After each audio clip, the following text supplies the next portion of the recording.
proposto é segurança da informação, né? É um tema que, de certa forma, é um tema bastante amplo.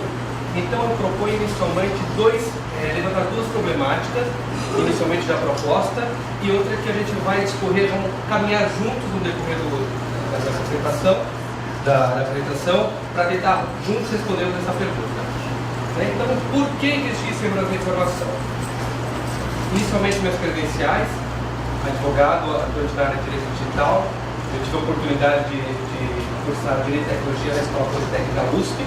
E por que eu digo isso? Porque eu já inicio minha apresentação já fazendo essa pequena consideração. Eu tive a oportunidade na Escola Politécnica, na USP, de ter um contato com o mundo da tecnologia. Então eu vejo que é fundamental, já estabelecendo a primeira premissa aqui, que haja um diálogo profícuo entre direito e tecnologia.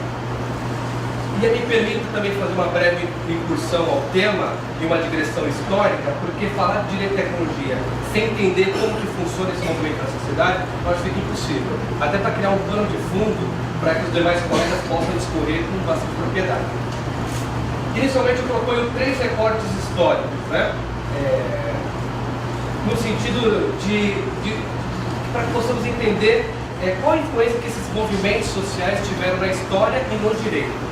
Inicialmente a era agrícola, onde obviamente a forma, o modelo de produção era baseado na terra, então todo o movimento que existia nesse sentido legislativo, a relação dominante-dominado, eles pautavam na terra, que era o bem de produção à época. Na era industrial, obviamente o capital que viabilizava os meios de produção, e aí dando um salto na história, entramos inicialmente na era da informação do conhecimento. E aí eu pergunto, na era da informação e conhecimento, qual que é o grande capital, qual que é o grande patrimônio? E respondo já imediatamente, a informação. A informação, na era da informação ou do conhecimento, que para alguns estudiosos é considerada a segunda grande revolução industrial, é o grande combustível dessa sociedade. Ou seja, toda economia, ela gira em torno da informação, como ativo intangível de valor agregado. Porque a informação, inicialmente, ela pode ser considerada como bits e bytes, né? Que no universo computacionais nada mais significa que impulsos positivos e negativos, ausências e presenças de impulsos. Mas a informação, como dado, como conhecimento, ela tem um grande valor dentro da sociedade da informação. E o que a revolução da informação, a era da informação do conhecimento trouxe de novo? Além de ter sido fomentado pelo surgimento da internet e das novas tecnologias, ela trouxe mudanças comportamentais, éticas e legais. Então, ou seja, é claro que a forma que as pessoas se relacionam no mundo digital é diferente de outras épocas, né? Hoje a gente utiliza os smartphones, e aqui já fazendo uma referência ao ambiente corporativo, né? A legislação ela começa a visar proteger esse ativo intangível que é a informação. A questão ética, o que é permitido ou não só no ambiente corporativo, mas na esfera privada, né? Aquela falsa sensação que nós temos de legalidade. Então, se você pergunta para um nativo digital, que é aquele que nasceu inserido nesse mundo digital, quando ele adota uma postura no ambiente digital, será que ele tem a noção de que aquilo é proibido? Ou existe uma falsa sensação de licitude da conduta? Então, todos nós estamos aprendendo como contemporâneos dessa nova sociedade. Para chancelar essa ideia, né, os homens criam as ferramentas e as ferramentas recriam os homens. Essa parte introdutória eu vou passar bem rápido, até para não tomar tempo, porque a gente tem 30 minutos para poder falar. E qual que é o desafio do direito dentro desse contexto? Baseado inicialmente na teoria do professor Miguel Real, a teoria que ele começou do direito, a gente tem essa construção. O direito é igual a fato, valor e norma. Só que nós temos um quarto elemento aí que faz toda a diferença. Por quê? Naquela época, quando o professor Miguel Reale lançou essa teoria, a gente tinha uma grande dificuldade porque o direito ele sempre vem a reboque da tecnologia. Eu estou falando de tecnologia de computador, uma tecnologia como de uma forma geral. E o direito é um paquiderme que se move com dificuldade dentro desse universo. Na sociedade da informação, a gente tem uma grande dificuldade porque esse elemento tempo ele cobra cada vez mais. Ou seja, você edita uma norma, o legislador ele cria a norma, e a tecnologia já deu 2, 3 passos à frente. Então, esse é um grande desafio do direito nessa nova sociedade. O professor Augusto Rosini, promotor de justiça, na sua tese informática e telemática, ele propôs a seguinte conclusão. Será que o direito hoje está preparado para cobrir, aqui ele falou especialmente de crimes eletrônicos, mas pode ampliar isso para o universo, será que ele está preparado para atender os novos riscos sociais, para atender os novos problemas advindos da sociedade, da tecnologia e da informação? E ele chegou a essa conclusão, que hoje o ordenamento jurídico, ele cobre 95% dos casos, dos crimes ou dos problemas que estão relacionados à tecnologia. E nessa pesquisa do professor Rosini, não tínhamos ainda o marco da internet e não tínhamos ainda também a lei de invasão de dispositivos informáticos, a lei Carolina Dickmann. Aqui prestigiando o Rio de Janeiro, esse é um julgado, ele traz justamente qual que é o desafio do direito frente às novas tecnologias. Esse é o maior desafio do advogado, do legislador, quando lida com questões que envolvem direito e tecnologia. É equilibrar a delicada balança entre pesa o interesse econômico, a proteção da privacidade e do anonimato. E se por um lado nós temos a privacidade, que é a pedra de toque do ponto de vista principológico, do outro lado nós temos o direito à propriedade, aqui no nosso exemplo, falando do ambiente corporativo, do empregador, né? Porque existe uma relação inversamente proporcional. Quanto mais você cria soluções tecnológicas, mais invasivas são essas soluções e mais ela esbarra no conceito de privacidade. E qual que é a missão do direito digital frente às novas tecnologias? Primeira consideração a ser feita: o direito digital não é uma nova ciência, ele é uma releitura do direito, ele é uma atualização do próprio direito, como diz a professora Patrícia Peck, e ele enfrenta alguns desafios, porque não podemos olhar para o futuro com o pé no passado. Não podemos falar de direito aplicado às novas tecnologias com o pé no passado. Então, qual que é a missão do direito digital frente às novas tecnologias? Primeiro, viabilizar o melhor aproveitamento da tecnologia, porque a tecnologia veio para ficar. Ela de certa forma, ela traz produtividade, ela traz lucro ao empresário, ela traz economia de tempo, entre outras benesses. Então, o advogado ele tem que se desdobrar, né? Ele vai ter que se reinventar nesse novo universo para melhor aproveitar a tecnologia. E esse ponto é importante, ser uma ferramenta estratégica. Então, aqui muda um pouquinho a missão do advogado, falando em tecnologia, obviamente. O contencioso sempre vai existir, os litigios vão sempre existir, e é importante a presença do advogado dentro desse cenário, mas o advogado ele vai ter que atuar nas empresas como uma ferramenta estratégica, o que nós chamamos de Apply Business Intelligence Legal, a inteligência jurídica aplicada ao negócio. A gente vai ver isso mais à frente. E aí, novamente, equilibrar a balança em que pesa o interesse econômico e a segurança e a proteção. Dentro dessa concepção de informação como bem social, ativo e intangível, ou até mesmo bem jurídico penalmente tutelado, por que não? Por que não dizer que nós temos um novo valor social aí, a comparar com o patrimônio, a comparar com a honra? Então surge um novo bem jurídico que vai ser tutelado pelo direito, que já é tutelado, vídeo aí a lei de valor dispositivo informático, o marco da internet, que de alguma forma ou outra ele visa proteger esse bem jurídico, esse bem social. E aí, por trás, obviamente, da informação, nós temos sistemas informáticos, mas qual que é a concepção de informação? E essa teoria, ela não é do direito. A gente foi buscar essa teoria na tecnologia, na gestão de risco. Para que a informação ela possa ser útil e que ela possa ser utilizada em bem da sociedade, ela precisa preservar inicialmente a tríade, os três atributos, né? Esses dois últimos são novos atributos também que precisam ser contemplados, que é a confidencialidade, ou seja, que a informação seja acessível só por aqueles que têm autorização. A integridade, que a informação ela seja mantida no seu estado original íntegro, porque de nada vale você mandar uma correspondência se no meio do caminho essas informações forem alteradas, né? E a questão da disponibilidade. Eu preciso da informação disponível para ter utilidade, ela tem que estar disponível para as pessoas autorizadas. E aí entra o quarto elemento da autenticidade, que é eu desprovar que aquele que produziu a informação realmente é de fato quem alega ser e a legalidade. E essa informação, de certa forma, ela tem que estar em conformidade com a legislação, para evitar a questão de não repúdio. A gente vai entender isso melhor no decorrer, porque eu tenho bastante slides aqui, eu quero passar rapidamente. Já entra no ambiente corporativo. Por que se preocupar com a informação no ambiente corporativo? Primeiro que já dissemos aqui que a informação é o grande combustível da sociedade digital. É substrato de conhecimento. Essa é uma pesquisa que ela revela que 59% os ex-funcionários levam os seus dados no seu desligamento. Então, muitas vezes um relatório, a questão de uma informação sigilosa, segredo industrial e outras coisas. E aqui exemplificando através de quais mídias que ele leva essa informação. Eventualmente mais um CD, dispositivo de pendrive, do e-mail pessoal. E aqui a gente vai diminuir um pouquinho a velocidade para falar de uma coisa bastante importante, que é o BIOD. Todo mundo está familiarizado com esse tema, BIOD? BIOD é Bring Your Own Device, que é traga seu próprio dispositivo. Esse hoje é o grande problema da segurança da informação no ambiente corporativo. Porque hoje todo mundo possui um smartphone que possui capacidade computacional às vezes muito mais elevada do que um computador, do que um notebook. E o smartphone hoje, o telefone, o celular inteligente, ele possui outras finalidades que não eram contempladas no passado. Por exemplo, o telefone hoje é apenas utilizado para fazer ligação. Ele tem uma câmera que captura imagem, ele tem um gravador de áudio, de vídeo.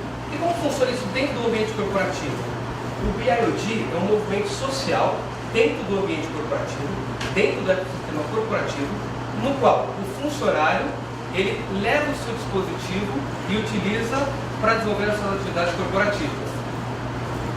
Isso é bom para o empregador, porque de certa forma o profissional fica muito mais motivado porque ele está usando o dispositivo dele, aquele que ele tem familiaridade. Isso impacta diretamente na produtividade. Isso minimiza custo de investimento por parte do empregador. Mas como fica a gestão desse dispositivo? Nos bastidores da tecnologia, a gente vê que esse é um grande problema. Quando você conversa com alguém de TI, você fala: amigão, qual que é o seu grande problema hoje dentro da gestão da sua plataforma de informática?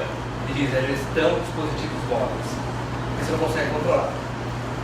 E como funciona isso do ponto de vista legal? Existem ferramentas para isso? Como funciona a questão da hora extra, por exemplo, da hora extraordinária, do vazamento de informações? Como que o advogado pode contribuir nesse sentido? Veremos mais adiante. E aqui, só para trazer a problemática, o TST, nessa decisão, diz que mesmo quando o equipamento é fornecido pela empresa, se não ficar clara a questão de uso pessoal, o acesso a conteúdo particular ali inserido fere a privacidade.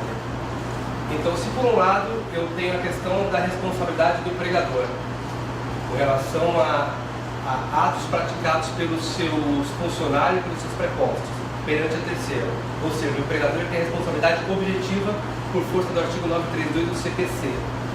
Como fica a gestão desse dispositivo? E tem a questão de eventualmente num monitoramento, numa fiscalização, esbarrar na questão da privacidade.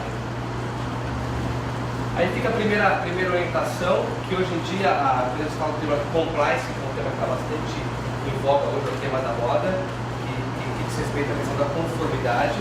Então hoje a boa prática, a best prática jurídica é que se tenha documentações, né, que a gente chama de políticas de segurança da informação, de termos de uso de dispositivos móveis, de regulamento interno de segurança da informação, que contemple questões envolvendo BIOD, ou seja, que diga se essa for uma opção do empregador, que diga se aquele dispositivo móvel ele pode ser utilizado no ambiente corporativo e como fica a questão da expectativa de privacidade. O artigo 6º da CLT deixa claro que não se distingue o trabalho realizado no domicílio à distância, aí bate nessa questão do BIOD, se o funcionário está com um dispositivo móvel, ele está sob aviso, ele está na residência dele, ele recebe uma demanda do empregador, como que funciona a questão do sobreaviso, a empresa tem que pagar o sobreaviso. Então, hoje a estratégia jurídica, nesse sentido, do ponto de vista de prevenção jurídica, é você ter documentação que deixe bem claro que aquele dispositivo, dependendo obviamente da postura adotada pelo empregador, se aquele dispositivo vai ser utilizado para finalidade exclusivamente corporativa e quais são os limites, quais são as regras do jogo, para que evite o risco jurídico para a empresa.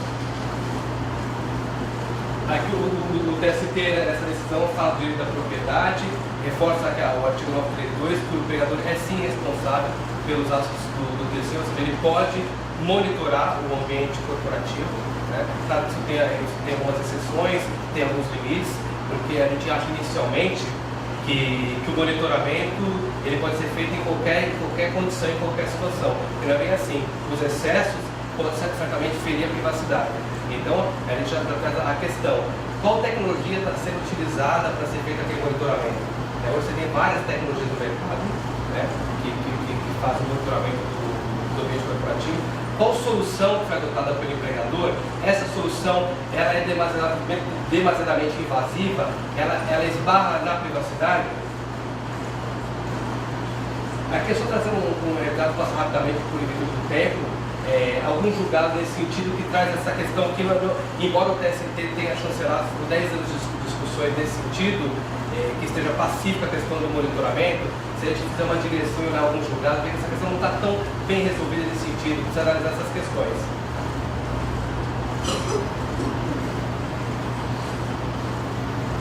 E aí, fazer alguns cases de incidentes de segurança da informação, que reforça por que investir em segurança da informação, por que se preocupar em segurança da informação do ponto de vista preventivo.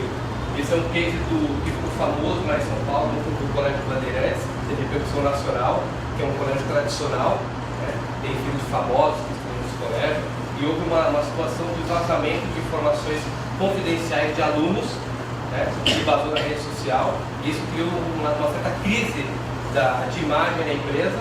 A gente vai falar um pouco de reputação aqui, de uma crise de imagem, certamente isso gerou um passivo risco efetivo, né? Então, esse é um dos motivos por que se investir em segurança de informação. Primeiro, porque o ativo intangível ele possui um valor e porque ele, de certa forma, está ligado com a reputação da empresa.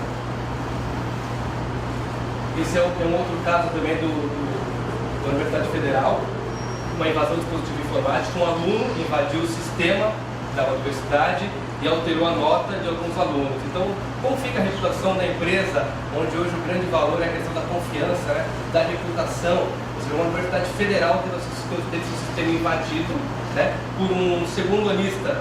Né? Esse também é um case que chamou bastante atenção, né, que traz esse número, que 20% dos empregados, isso no ambiente corporativo, está disposto a vender as suas senhas e as suas informações. Então, esse é apenas um overview por que investir em segurança da informação. Primeiro, porque o empregador ele tem responsabilidade perante terceiro, pelos atos praticados pelos seus prepostos, pelos seus funcionários. A questão da reputação da imagem da empresa perante o mercado. E agora, respondendo a segunda pergunta, caminhando para responder a segunda pergunta, mas como proteger os ativos intangíveis na sociedade da informação? Então a gente já chegou à conclusão juntos aqui, por que investir em segurança da informação? No ambiente corporativo. Mas como proteger? Quais são as estratégias e formas de proteção da informação? Primeiro, o que é segurança da informação? E essa resposta, inicialmente, ela está na ISO, que é um framework, que é uma best prática do mercado, que ela não tem força de lei, mas de certa forma ela regulamenta também a questão de segurança da informação, e ela traz o seguinte conceito: segurança da informação é a proteção da informação de vários tipos de ameaça. Nada como o próprio nome sugere, segurança da informação é proteger a informação de invasões, do ataque de negação de serviço. Existe legislação que contempla a questão da segurança da informação, que obriga as empresas a investir em segurança da informação? Diretamente não existe uma legislação nesse respeito. Embora temos em âmbito federal o decreto 3.505, que ele traz o conceito de segurança da informação também um pouco mais amplo, né? Fala que a segurança da informação é a proteção da informação contra a negação de serviço, que são os ataques de DDoS, de negação de serviço, que uma rede ela é atacada com um volume muito grande de requisições e derruba a rede. Imagina uma empresa de e-commerce sofrendo um ataque de DDoS. Várias requisições, várias pessoas acessando o site ao mesmo momento, vai derrubar o site.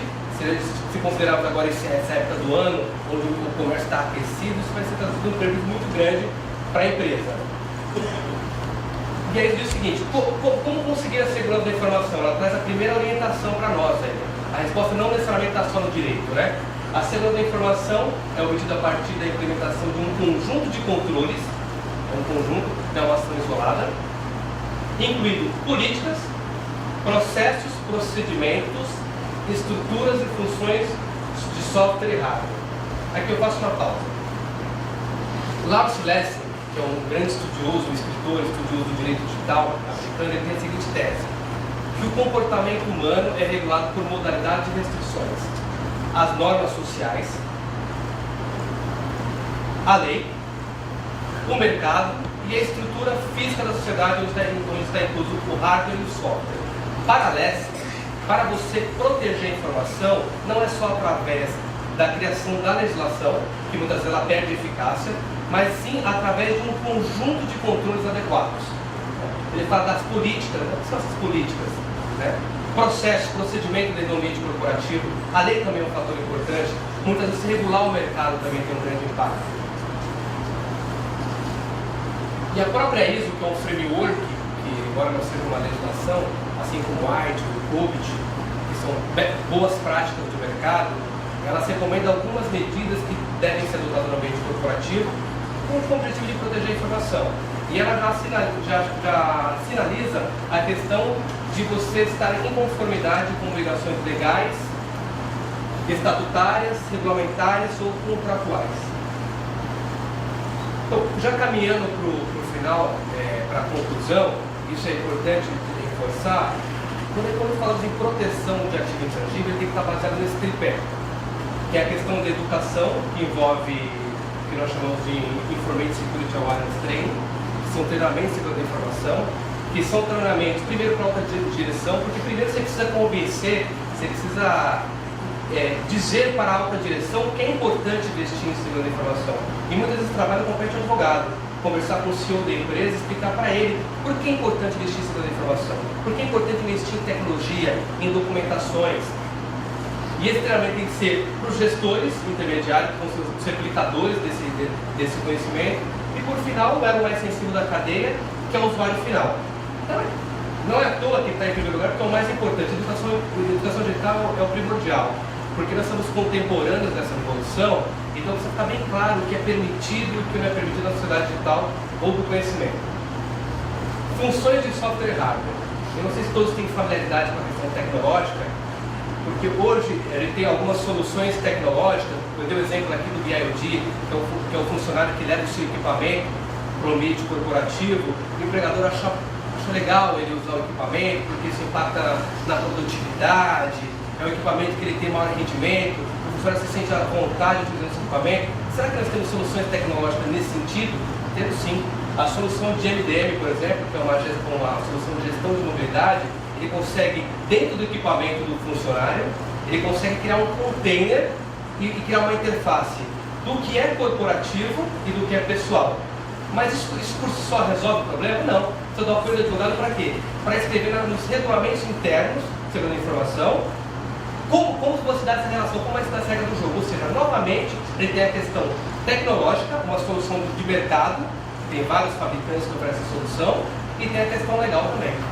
O Fire, por exemplo, que é o famoso porteiro, que faz o cara crachá, que é uma solução que a empresa ela implementa lá na sua plataforma computacional, que ela faz o controle de acesso, né, de ataques externos. É uma solução interessante, tem várias funções do Fire. Tem uma função que ela inspeciona as informações que entram lá dentro da plataforma. Mas será que essa solução por si só é um problema? Ou ela pode ser um risco em si? Se eu tenho um Fire dentro da minha empresa, isso não pode ser um problema se isso não ficar devidamente documentado através de uma política de segurança da informação, de um regulamento interno de segurança da informação. Então isso precisa ser escrito por um advogado, em conjunto com o profissional da área de tecnologia.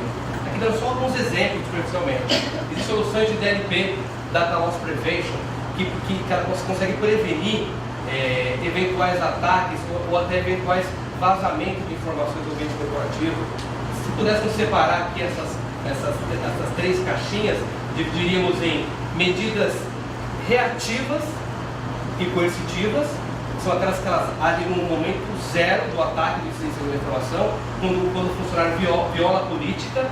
Podemos também dividir em medidas dissuasivas ou preventivas, que ela tem como função desestimular que o funcionário viola a política e que, de certa forma, causa um incidente, um prejuízo para a empresa.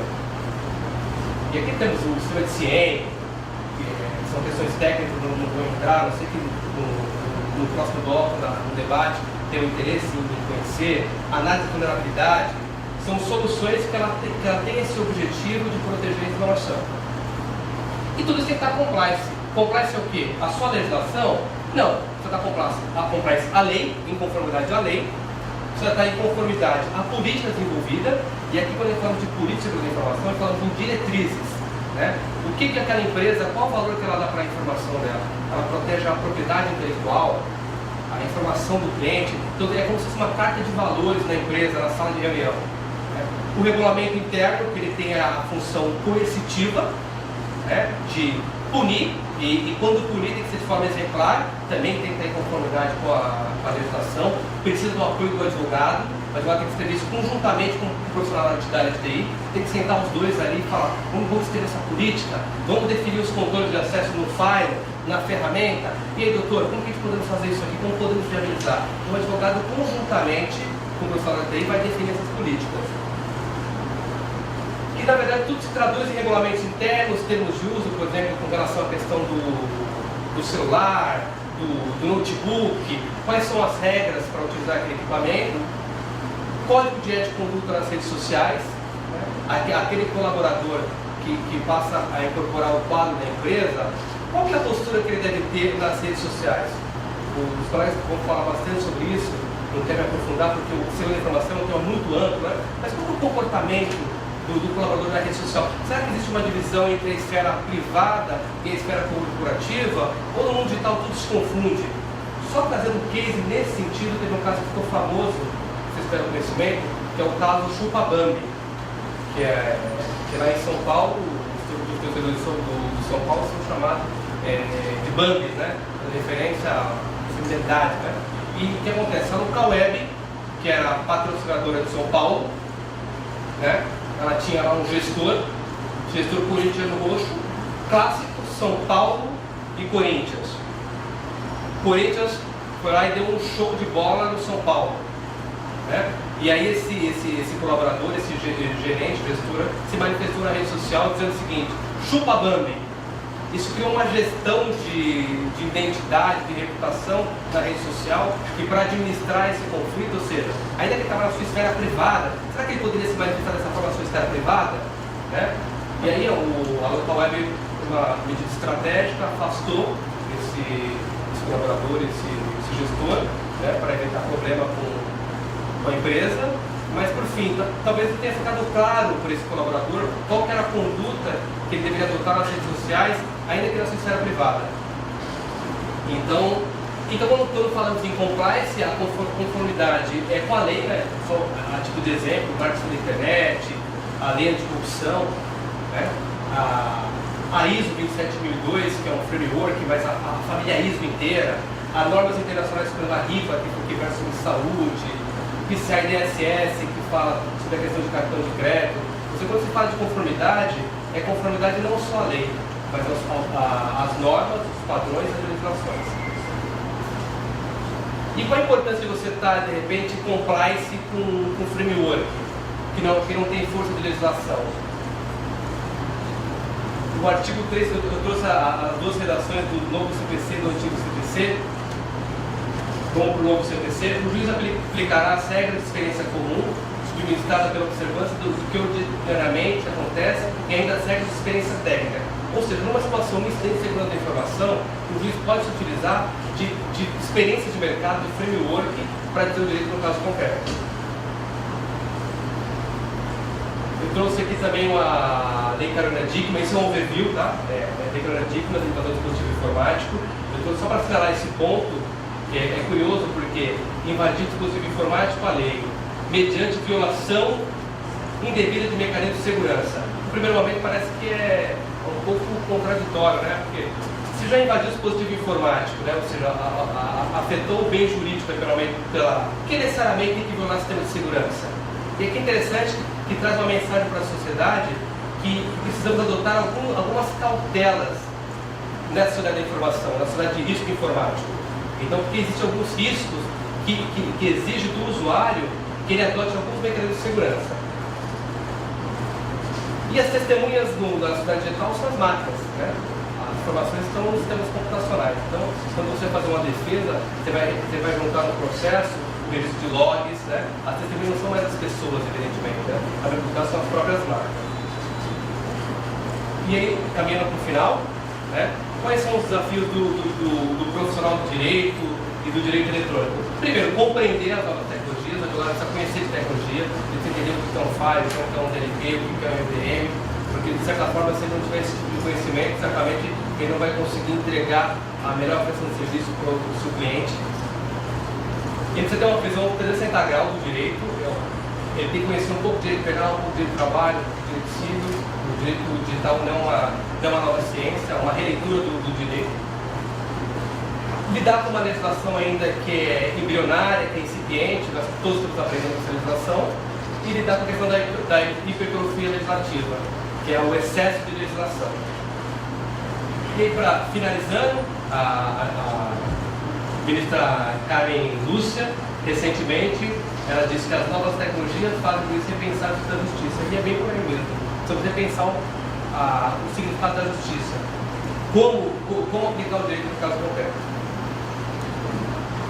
E eu finalizo agradecendo a todos, aqui está meus contatos. Para quem tiver mais interesse em se aprofundar sobre o tema, a OAB fez um brilhante trabalho, a Comissão de Direito Eletrônico lá de São Paulo, essa cartilha de segurança corporativa, que ela foi coordenada pelo professor Coriolano, juntamente com a doutora Cristina Steyman. Quem tiver interesse, isso está acessível no site da OAB. Eu agradeço aí, faço a palavra para os colegas.